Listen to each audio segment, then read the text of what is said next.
O marqueteiro Marcelo Lopes deixou a campanha do pré-candidato à presidência Flávio Bolsonaro. O publicitário Eduardo Fischer vai assumir agora a função. A apuração é de Jussara Soares, Daniel Hittner e Caio Junqueira. Em nota, Marcelo disse que decidiu focar nos próprios negócios. Ele deve voltar para os Estados Unidos para cumprir a agenda familiar. O profissional que assume a função, Eduardo Fischer, é considerado um publicitário old school, com décadas de atuação no mercado e diversos prêmios na carreira. A mudança acontece após a revelação de conversas e encontro entre Flávio Bolsonaro e Daniel Vorcaro, ex-Banco Master. Nos bastidores, aliados avaliam que o episódio aumentou a pressão sobre a equipe de comunicação da campanha do pré-candidato. Agora nós vamos ao debate.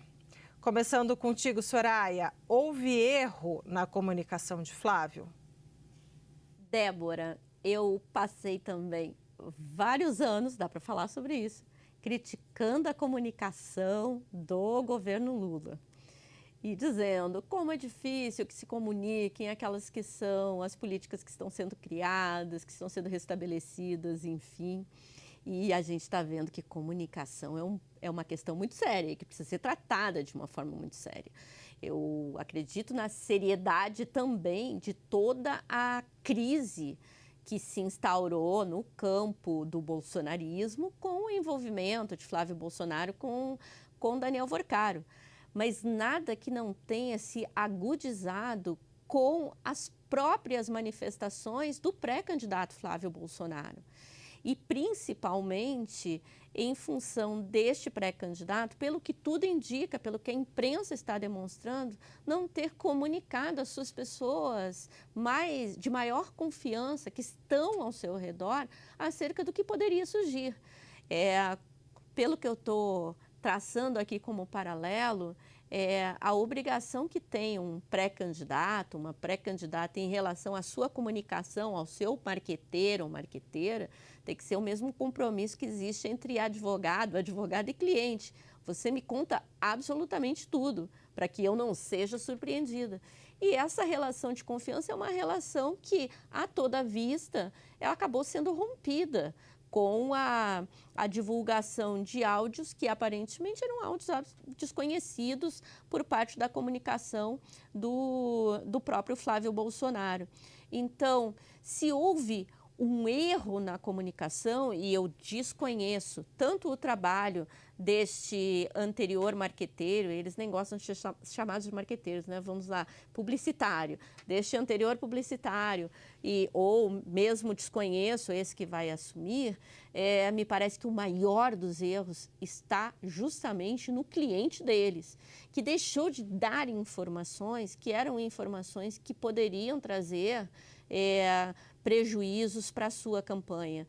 Então, saber se comunicar, saber colocar-se em uma situação de crise como essa, em condições de responder minimamente as perguntas de jornalistas, e olha, eu não estou aqui fazendo a defesa de Flávio Bolsonaro, eu querendo que ele melhore. Por mim, ele pode continuar como está, mas é o mínimo que se espera de um político que queira se arvorar à presidência da República. Nós sabemos que falas desastrosas geram, sim, muitas dificuldades ou talvez até danos que são danos irreparáveis. Acho que os danos irreparáveis aqui talvez tenham vindo menos do marqueteiro, ou talvez venham do próximo marqueteiro, do que do cliente desses marqueteiros.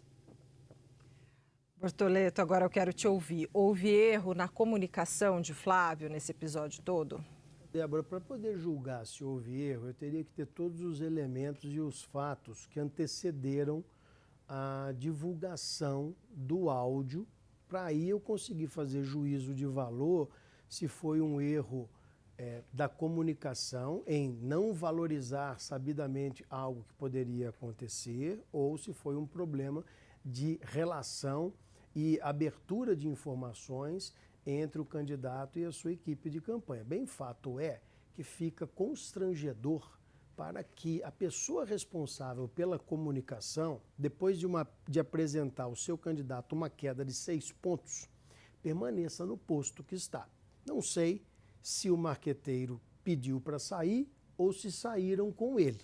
Fato é que tenta-se zerar o jogo e ir para frente. Isso é igual técnico de futebol. O time está perdendo e tomou uma goleada de 6-0, amigo, tem que trocar o treinador. Não sabemos nem se o treinador era bom ou era ruim, mas para poder mostrar alguma coisa para o pessoal, nós temos que trocar quem está lá. Trocado está. Ponto daqui para frente. Esse é o X da questão. Como que continua a comunicação? Porque sobre esses elementos, quero de novo ressaltar a pesquisa recente. Se o problema é combate à corrupção, aqueles que estão se postulando a colocar como presidente da República têm que ter um posicionamento claríssimo de combate à corrupção. E aí vejamos quem nós temos. Nós temos o presidente Lula, que foi condenado em 3 instâncias e foi depois descondenado e está fora da prisão. Depois nós temos também Flávio Bolsonaro agora respondendo e conversando e encontrando com o outro que está hoje também preso para poder fazer ou não uma delação, mas fato é que tem elementos de sobra para poder dizer que criminoso é. Depois nós temos mais candidatos no campo da direita, que se manifestaram, um rapidamente, outro de maneira tardia, ao meu ver.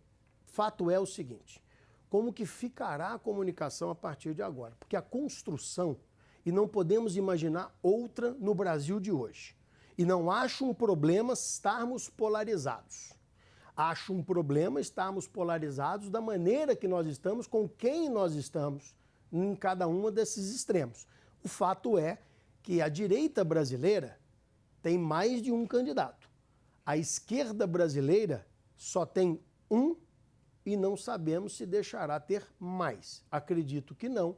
Então vejamos os próximos passos da comunicação dos dois lados tratando desse tema.